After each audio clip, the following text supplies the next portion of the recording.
حج کی کیا فضیلت بیان کریں۔ حج ایک عاشقانہ عبادت ہے۔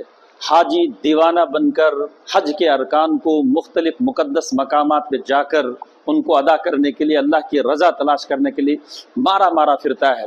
اس کے ہر قدم پر نیکیاں لکھی جاتی ہیں، درجات بلند ہوتے ہیں، خطائیں معاف ہوتی ہے۔ طواف کرتا ہے تو طواف پر ہر قدم پہ نیکیاں ملتی ہیں، 60 رحمتیں اس پر برستی ہے۔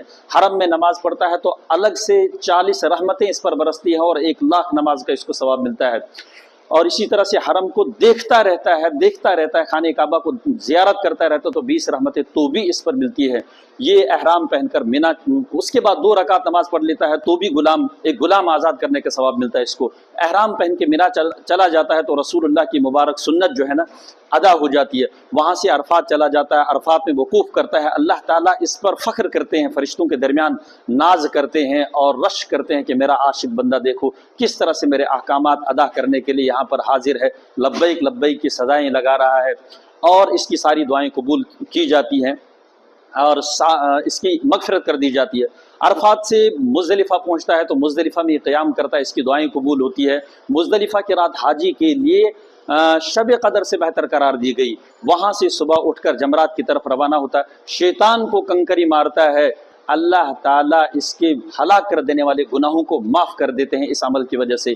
واپس مینا آتا ہے، حلق کرتا ہے، قربانی کرتا ہے، طواف زیارت کرتا ہے، ہر قدم پر نیکیاں ثواب، طواف وداع کرتا ہے، پھر خانہ کعبہ کو رخصت کر کے اللہ کے رسول کے در پہ حاضری دیتا ہے اور وہاں سے پھر گھر چلا جاتا ہے۔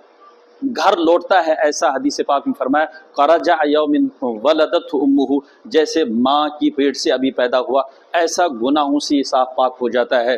حاجی سے دعا کرائی جاتی ہے، گھر میں داخل ہونے سے پہلے اس سے مغفرت کی دعا کرائی جاتی ہے، اس لیے کہ اس کی خود کی مغفرت ہو گئی ہوتی ہے۔ فرمایا کل قیامت میں 400 لوگوں کی سفارش کرے گا یا 400 گھرانوں کی سفارش کرے گا۔ حج مبرور کی جزا صرف جنت قرار دی گئی۔